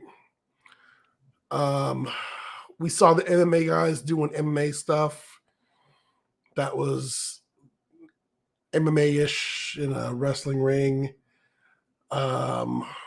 We got to see Lambert just being an old dude in a tracksuit running around in the ring with a lead pipe. We got to see local legend Baron Von Raschke just being a crazy dude at the ringside, getting in the camera, doing the when he did it, he looked like fucking Jim Carrey in Liar Liar. All right, here comes the claw. I thought he was having a stroke. I was like, is he okay? Somebody take him to a local medical facility. Like, something's going on. He looked like someone woke him up, gave him a couple pills, and he was just like, oh, where am I? So, yeah, we had that. This was Schmozfest 21. We had Jericho. Did Jericho hit the Lionsault? I refuse to talk about this match. You want to talk about it? And you want to talk about the positives? I'll let you get the positives out before I. Oh, I was done with the positives a while Okay, back. so let me go to the bathroom real quick and get on the toilet so I can take a shit on this match. Okay, Chris Jericho should not be hitting a lion salt. He should not be hitting a fucking Eddie Guerrero frog splash. Don't shimmy. I don't give a fuck if Eddie Guerrero was your best friend in the entire universe. You disgraced him with that frog splash. You look like a fucking fat ass bag of potatoes. Sorry for fat shaming someone on here, but it was horrible. Dan Lambert in his fucking tracksuit looking like he was going to go pick up some kids from school and offer them candy. It was horrible. He splashed Lambert. It was ridiculous. The sexual connotations in this match, the shit talking. Look, the fact that Sammy Guevara spent 5 minutes walking around the ring with a goddamn football because he was waiting for the spot to hit someone in the stomach with a football. Yeah. Now, here's where, in my opinion, this match started shitty. I have been in several street fights in my career. And then the bell rang. I have been in Falls Count Anywhere matches, War Games, Steel Cage matches, TLC matches. I even invented the TLCC, tables, ladders, and chairs in a fucking cage. I've been in all those matches. Not once have I ever had a fucking tag in a Minnesota street fight. The referee says, okay, you get out of the ring. You get out of the ring. And you get out of the ring, and then we'll start the match. Bitch, this is a street fight. There are no rules. You do not tag in the street. Tag, man. You're going to beat my ass in the corner? Tag. That's so stupid. You know, I was about to say, you know what the worst part is? It was Aubrey then Edwards. You were going to start rattling off the worst parts, and this podcast never would have ended. So let me tell you. One of the worst parts was Lambert pulls out this steel pipe. Lead pipe. And does what? Stands there for 5 minutes. He just walked around with it. And then he jabbed Jericho on the back. He might as well have walked around with a shotgun. He could have pulled out a shotgun. He could have pulled out Drew McIntyre's sword. Oh no. And just walked around with it. The best part, okay. So there were some good parts of this. Not the frog splash. Okay, no. Lion salt. Santana and Ortiz. Not this match. Okay. Andre Arlovski. No. Wait. So Junior Dos Santos. No. Baron Von Raschke hits the Iron Claw on Ethan Page. That was the best part of the match. Ethan Page sold that shit like he was dying. Ethan Page, you were the fucking man. Baron Von Raschke hit the fucking aluminum claw. Okay. Page sold it, but that was the fucking aluminum claw. I'm sorry. And here's the funny part. Santana and Ortiz were not featured in this match at all. But the 81-year-old Minnesota wrestling legend, Baron Von Raschke, just kind of scat him around. But what about the part where Ethan Page walked over and Scorpio Sky walked over and started talking shit about Jake Hager's wife? Yeah. See what I'm saying? This match fucking sucked. The best part of this match, ladies and gentlemen, happened at the end. And I'll tell you why it happened at the end. And when you and I were talking today, it really dawned on me that I was getting the machismo. I was getting it. So I'm gonna give it to you like it was given to me a few years ago. Tell me, brother. Brother. It is official, brother. I am now all elite, brother. Yeah. And what I'm going to do, brother, is I'm going to come out here and accept the open challenge for the TNT Championship, brother. Yes, Sammy Guevara. Meet Jay Lethal. As the Forbidden Door has drop kicked wide open, ladies and gentlemen, Ring of Honor sensational superstar Tony Schiavone calls him out and says this man has held championships all over the world, and he is now all elite. Ladies and gentlemen, Jay Lethal has stepped through the Forbidden Door. I was talking about this a while ago on the podcast. As a matter of fact, I was talking about this. Who was I talking about this with? It wasn't me. Kevin Sullivan. We were having a conversation last week at a show that I was at about Ring of Honor shutting down. And about what was going to happen with guys like Jay Lethal, who've been like Ring of Honor like mainstays. Staples. Yeah. You know, like him and John Gresham. And he was like, PCO. brother, I was Yeah. like, I don't think Jay Lethal would ever go to WWE. Yeah. And he was like, I don't know. I think he may appear at AEW. And so on. Jay Lethal has confirmed he is now all elite. And he came out and answered Sammy Guevara's open challenge for the TNT Championship. Now, there's only one problem. I love Jay Lethal. But I don't remember Sammy Guevara ever having an open challenge for the TNT title. Because, I mean, he's part of the inner circle. He just got shoved to the back. Hey, open challenge. There's an open challenge. Okay. Now, here's the thing. So here's the funny thing. So before you go on, when they said the Ring of Honor was shutting down, the first thing that came to my mind was, hey, NXT just lost Adam Cole and Bobby Fish and all these other quote unquote indie guys. I said to myself, they really need to snatch up Jay Lethal because number one, dude can work. Number two, he would be a credit to their roster. Black Machismo, yeah. He would, dude. So hold on, let me cover the upside. Let me cover the upside. He'd be a credit to the roster. He'd do a lot of work. He'd put on some good matches. He'd be a good mentor. He would help elevate a lot of the people that they're trying to, elevate the younger talent. The downside, they probably would have made him do Black Machismo. Again, yeah, Black Machismo and Carmelo Hayes. And not that Black Machismo was a bad gimmick, but it ran its course. I mean, it's done and done. There's no reason to do it again. And the whole thing with Black Machismo, they would have made it like a comedy gimmick. It would have been some bullshit. I talked to Jay Lethal one time about that in Florida, and the whole gimmick Black Machismo and the whole Ric Flair thing was because he did such great impersonations that someone was like at TNA, you do that on camera. They were like, "Bro, that's gonna be your gimmick." And he literally asked Lanny Poffo, "Is it okay if I do this?" Yeah. So that's why he became Black Machismo. But quite honestly, Jay Lethal is so fucking talented, man. He can do anything. He can do anything he wants. He can be anywhere he wants to be. And he chose to come to the world of professional wrestling, all elite wrestling. Yep. Now, it was a safety blanket. Okay, so that match was over. And then we head to the match that everyone was waiting for. Now, before we get into this fucking match, because, oh my God, ladies and gentlemen, there's so much to unpack in this match. So much. We're going to go to a quick commercial break. We'll be right back. Professional wrestling is one of the toughest sports going today.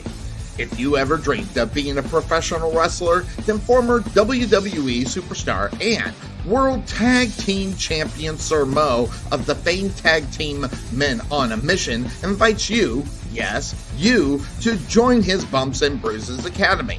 Now in 2 locations in Carrollton, Texas and Sherwood, Arkansas.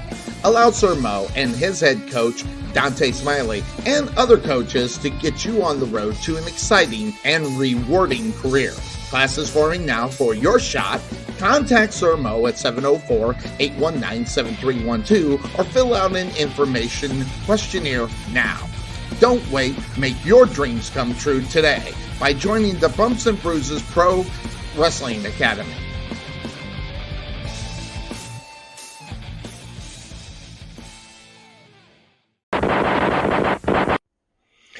Hi, this is James Beard with SWE Fury, and you're watching the Roundtable Pro Wrestling Podcast.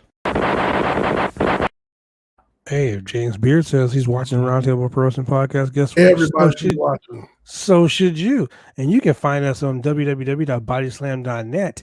You can find out all your pro wrestling needs, news, and all that good stuff, ladies and gentlemen. You can go there. You can find out what Cassidy Haynes is getting chopped next. You can find out what your franchise. You can go watch the Jabronis podcast. Tea Time, my boys over in England, they do a big old podcast. Look, we are just doing so much here at the Roundtable Pro Wrestling Podcast. My girl Jay Shell, who was just on the show, she's on the website. She's writing 100 articles a week because that girl is a killer. She is a machine. She is a girl possessed. She is a woman on fire when it comes to the Roundtable Pro Wrestling Podcast, when it comes to bodyslam.net. Look, ladies and gentlemen, check it out. for all your wrestling news needs. It's simple. www.bodyslam.net. That is www.bodyslam.net. So, with that being said, the main event for the AEW World Championship. Wait. I just thought about something. Shameless plug time. BCW Worldwide presents Go Stuff Yourself. 1001 Southeast Morrison Street, ladies and gentlemen. It's going to be November 27th, live at the Holocene. It's going to be on pay-per-view. All you got to do is contact bcwbooker@gmail.com to get your link. Look, tickets are sold by Eventbrite. So if you're in Portland, if you're in Spokane, if you're in Washington, Vancouver, Salem, Eugene, if you're in Idaho, if you're in Canada and you can jump across the border, because the borders are now open, ladies and gentlemen, get in your car, drive down to Portland, Oregon. Come see BCW World presents Go Stuff Yourself. Tickets are going fast. They are going faster than Grant Gustin as the Flash on TV. They're going faster than a Brock Lesnar Kofi Kingston championship match on Fox. I'm saying they are going so goddamn fast, ladies and gentlemen. Look, the main event is crazy. The Rockefeller Foundation, your boys of franchise, Double B Bad Blood, the OIWA North American Heavyweight Champion, just exciting, the BCW Worldwide Champion, and the one and only Cosmo in a 6-man tag team street fight. We're not going to be standing in corners tagging, ladies and gentlemen. It's going to be a fight. Gang warfare. We love it. Against the Freak Show. Wonderful Zach Winners, Big Vicious, and their mystery partner. Gregor Petrov, the Russian Hellhound, defends his newly won BCW Worldwide Television Championship against everybody's favorite drunken hillbilly, JB Moonshine. The BCW Worldwide Tag Team Championships will be on the line as the Tag Team Champions, the Natural Born Outlaws, me, Matt Traeger, and the one and only Lone Star. That's right, Lone Star, the man who super kicked the shit out of Chuck Norris. Chuck Norris fears Lone Star. That's how bad he is. That's a bad man. They defend their Tag Team Championships against a mystery tag team that's just debuting in BCW Worldwide. No one knows who it is. It's going to be crazy. All that and much more. Ladies and gentlemen, go to eventbrite.com/BCW Worldwide presents Go Stuff Yourself. Go Stuff Yourself. And this is a 21 over event, ladies and gentlemen. And you do need a current COVID test or your COVID vaccination card prior to the event. So make sure, and ladies and gentlemen, like I said, it is going down in the deep. Down in the deep, ladies and gentlemen. It's about to be down in the deep. Man, crazy. Now, going to this big main event, the AEW World Championship, long-term storytelling. Now, AEW started in 2019. It is now 2021, on the cusp of 2022. You have ex-friends, ex-partners, ex-lovers. You have ex-shoes. I know I do. I got 175 pairs of shoes in my closet. I wasn't impressed by the Bucks Jordans this week. Well, they're too bright for you? Their shoe game fell off. I mean, I was like, I can't see myself. They were bad. So this main event, we got the one and only, the cleaner, Kenny Omega, accompanied to the ring by his personal lapdog, his personal bitch, the Invisible Hand, Don Callis, as he faced the one and the only Hangman Adam Page, Mr. Cowboy Shit. In the entrance, the I don't know, Kenny came to the ring wearing like an aluminum foil outfit. I don't know what the fuck he was wearing. With a cape. with a single shoulder. Now let's talk about tacky. Don Callis, what the fuck was his shoes? Yeah. Oh, my God. Anyway, if you're gonna be a heel, be a heel. Oh, there was some heel shoes, all right. There was some, like he stole them shoes off some dead person. He broke into like a funeral home and right on. Stole Liberace shoes and all kind of shit. The main event was awesome. The entrance to Kenny Omega was fair, but the entrance to Hangman Adam Page, it showed, like, if you notice the beginning, it showed the Target Center. Yep. It showed that one ramp. that goes across from one part of the building to the other, and it's all the Dark Order running across the ramp. Correct. Right? And they're like, come on, let's go. It's time. And then the camera zooms away. And it zooms to the corner. And there's a sign that says, Adam Page versus Kenny Omega. Right now. 2 years in the making, right now, right? Yep. Then the camera zooms away again. And it stops. And it's Adam Page riding a horse. A white horse. The man who rode the pale horse. Yep. The man who sat on the pale horse is what? Death. He rode that horse and he stopped and he looked. It was like, and then the street sign said what? And then they went back to the video and the sign said, Cowboy shit. Look, Adam Cole came into AEW, and on Be the Elite, he was like, hey man, where's Adam Page? Yeah. And they played the whole story like, oh, Adam's, he's off doing this, he's off doing that. And if you've been watching Being the Elite, they built this, they watched this thing, they built this storyline up on Being the Elite. It was so awesome that when he finally got the call to come back to work, he was like in bed. His wife's like, hey, you got some mail. And she throws it at him and he opens it up and he's like, hi, this is so-and-so from All Elite Wrestling's Human Resources Department. And if you're reading this and you're hearing your own voice, it is not your voice. I mean, it's not my voice that you're hearing. It's your voice that you're hearing, because we don't want people to think that this is what HR sounds like. So they had the comedy, But when he came in on the horse, and then his intro into the building, and he walks out, and Cheryl immediately got excited. I can tell all the way in Canada, she was jumping up and down with joy, because she just posted this comment. I give 5 stars Adam Page, chaps tights. Loves chaps. He walked in, and he was in full gear. And ladies and gentlemen, this pay-per-view, like I stated, it's called Full Gear for a reason. This pay-per-view was named after Adam Page. Full Gear. So the match starts out. I mean, he comes in the ring and they go face to face. And the match starts out them, joining each other before backing up. Locked up Carnival. Chops. Everybody, chops. All over the whole fucking match. Don Callis tried to grab Page's boot and allowed Omega to get the jump. Omega started using the rope to choke Page. Omega distracted the referee. He used Omega was doing a lot of shit. Yeah.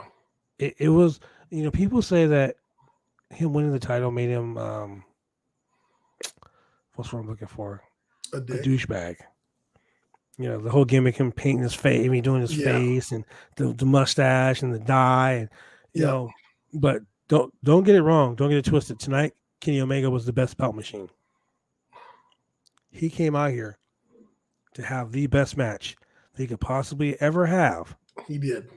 And Adam Page came out and he showed out. Shout out to the referee for taking that buckshot lariat. Oh my God. Shout out to the graphics guy that fucking put up the graphics that was like, Adam Page, we're proud of you. Yeah. I was like, oh. But yeah, that referee took that buckshot lariat. Oh my God. Took his fucking head off. And ladies and gentlemen, I'll tell you, Tony Khan is such a wrestling nerd that he remembers so many aspects and so many things about matches and so many places that they happen.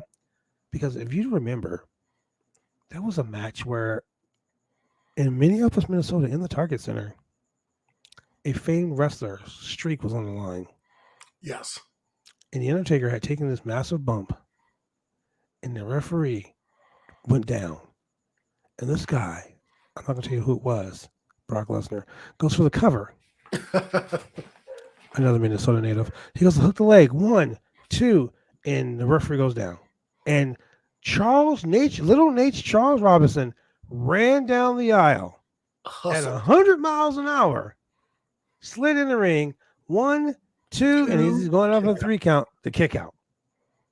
That was like a pivotal part of that match. Tonight, after that buckshot Larry was hit, Paige went for the cover. 1, 2, referee takes the bump, right? Yep. So he's like, shit. He hits the was it? Is it called the last call? One of his finishes. It's called the last call, whatnot. But he hits him with it, and there's no referee. And out of nowhere, Aubrey Edwards comes running out of the ring at 100 miles an hour. She slides in. 1, 2, 2.9999999 kick out. So that was Tony Khan's way of saying, "Hey WWE, take notice. I remember shit." Yeah. So after that, Omega works over the neck a little bit. He hits a couple Snapdragon suplexes on him, including the one else on the ring apron. Oh, my God. We had a couple of suplexes right on top of their heads, on the foreheads. Oh, my Jesus Christ. Even Tony Schiavone said, wow, he just gave him a overhead suplex and he landed on his forehead. Yeah. And I would just like to say that I called it 7 V triggers, 3 buckshot lariats. You did call it. I also told you, when you said that, I said that Kenny Omega was going to attempt a buckshot lariat. Yep. And he teased the fuck out of it. He sure did. Got in the ring, flipped off Omega. Got in the ring, flipped off Adam Page. But then I also told you that Adam Page was going to hit the one wing angel. He sure did. And he hit the one wing angel for a very close 2 count. Yep. Like it was so close. He hit a strong one. It was a strong one. It was strong up. But Page hit that rolling elbow, man, and he finally got that buckshot. He finally got that pop up power bomb. Yep. Because he sets that pop up power bomb before he hits the buckshot lariat, and Omega pulled the referee in. Callis tried to sneak in the ring and hit Page with the belt. Yep. Page turned around and he took a punch instead. Omega got the belt and tried to use it, and Page ducked and hit the dead eye. That's the finisher. He hit that dead eye finisher. Got a 2 count after the second referee right now, which is Aubrey Edwards. And the Bucks came to the ring and they observed. Now here's the thing: he told the Bucks earlier, "If you interfere, I will spend the rest of my life making you regret it." Yeah. And the Bucks came down the ringside, and when he hit that one wing angel, he hit that one wing angel. He hit 2 buckshot lariats. Yep. After Omega countered a buckshot lariat into a V trigger, Page countered it into the one wing angel. As he was about to hit the one, the Young Bucks came down, and they both dressed like fucking circus clowns. Like Nick looked at him and looked up and nodded his head. Yep. And then Matt walked onto the other side of the ring as he hit the second buckshot lariat. Right before he hit it, he looked at Matt, and Matt looked up and shook his head. And then hit the buckshot lariat, and they scored the pin. Now, remember how I was saying that AEW messed up on the production because Mike was too close and you could hear everything that everybody was saying? It was like this. You could hear everything that everybody was saying. It was so loud. It was so ridiculous because, it's like, hey, everybody heard everything saying. That's how bad it was. So after he goes and pins Omega, Omega rolls over and says, "I'm proud of you. Thank you for this match." Very much so. And looks over. Paige looks up and says, "Thank you for bringing the best out of me. I love you." Yeah. And you can hear them saying it, but I don't think that the guys in the truck meant for you to actually hear all that because that breaks kayfabe and then people know what's going on. And the Twitter ruins the whole thing because once you hear all the stuff, you already know what's going on. But it brings you as the fan inside. You're now an insider. That's the thing. I was gonna say, one thing that WWE does is they try to make fans feel stupid. You guys are all dumb. Vince doesn't want you to believe anything. You guys are stupid. AEW likes to make their wrestlers look like fucking people. Yeah. The Dark Order comes down. They hoist Paige up on their shoulders. They're so excited. Everyone's like, I love you. You did such a good job. And we go off. It was so awesome because Stu had a beer. Yep. And he goes to hand it to Adam. Adam looks at the beer, tosses the beer, and they all get into a big fucking hug. Yeah. So I see 2 things coming out of this. One, I call this because AEW Dynamite is going to be where this Wednesday night. It's I don't know going to be where. in Virginia. Oh, okay. And what a wonderful way to have your very first show in Virginia Yeah. with the AEW World Heavyweight Champion, a Virginia native, Yes. showing up on the show with the championship. You That's got right. Jay Lethal from Ring of Honor. You got Ishii from New Japan. This is gonna be awesome. It should be a wonderful show. This is gonna be a great Monday. This is gonna be a great Wednesday night of wrestling. Yep. So you guys can join us here. We'll have a Roundtable Pro Wrestling Podcast Wednesday night. You can watch us live on bodyslam.net, on the Roundtable Pro Wrestling Podcast YouTube channel, on my personal Twitter channel, on the Roundtable Pro Wrestling Podcast Twitter channel. We're gonna be streaming the fuck out of this Wednesday night. Ladies and gentlemen, make sure you like, click, and subscribe, and join us because we're gonna be here live. I'm going to go ahead and say this Adam Page versus Kenny Omega match with the 7,000 kickouts and the 250,000 V triggers and the 747 super kicks and the 3 buckshot lariats for the win. 5.5 stars. In the new Target Center Tokyo Dome. The Target Center Tokyo Dome, ladies and gentlemen. That's right. Tokyo, Minnesota. That's right. That's right, ladies and gentlemen. It was a great show, ladies and gentlemen. Thank you very much for joining us here on the Roundtable Pro Wrestling Podcast. And you know what, Julian? Tell them when they can watch us on TV, my man. If you are in the Portland, Oregon area, hey, Monday nights, 10 p.m., Channel 22 on Xfinity TV and Channel 8002 CenturyLink TV. Tuesdays at 9:30 p.m., Channel 23 Xfinity TV, Channel 8003 CenturyLink TV, and on Wednesday nights at 9:30 p.m., Channel 11 Xfinity TV and CenturyLink TV. Man, there's a lot to say. And if you want to follow us on Twitter, you can always go to the Roundtable Pro Wrestling Podcast. It is actually Pro Roundtable on the Twitter machine. To support the channel, ladies and gentlemen, it's easy. Go to Roundtable Podcast / support on Anchor FM. If you want to watch us, if you drive around in your car and you're like, man, I like them dudes on the Roundtable Pro Wrestling Podcast. They're funny, they're cool, they're hip, they're good looking dudes. They know what they're talking about. And you don't want to watch the show because you can't drive around in your car watching a video. It's easy. You can go to Google Podcasts, Apple, Spotify, Pandora, Amazon Music, iHeartRadio, and any and all major podcast platforms. You can find us there. If you like the shit that I wear, the shirts, the hats, the beanies, all that cool stuff, you can go to www.503originals. That is www.503originals.com. Get all your cool shit, ladies and gentlemen. We like to have some cool shit for you guys here. Julian, if they're going to follow you on Twitter, and they want to see some of the cool you can follow me on Twitter at Chemical Julian. Same thing on Instagram. He's on the Instagram, ladies and gentlemen. That's right. Don't be jumping in his DMs, though. He got a lady. Look, if you want to watch bodyslam.net for all your wrestling needs, you can go to bodyslam.net. It's easy. Go to www.bodyslam.net, ladies and gentlemen. Bodyslam.net.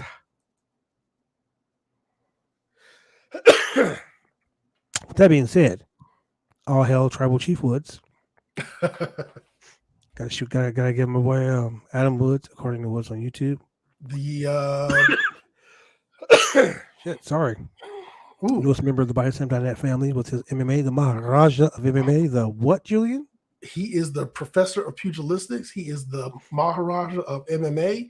He is the Fijian phenom himself. Find him on According to Woods on YouTube, and you will find some of the best interviews of MMA fighters and combat sports this side of UFC itself. The man has 500 fucking interviews, ladies and gentlemen. 500 interviews. That is a lot of interviews. Can you imagine? Yeah. Pandemic was good to him, my man. With that being said, ladies and gentlemen, thank you for joining us here on the Roundtable Podcast. We are out. Okay.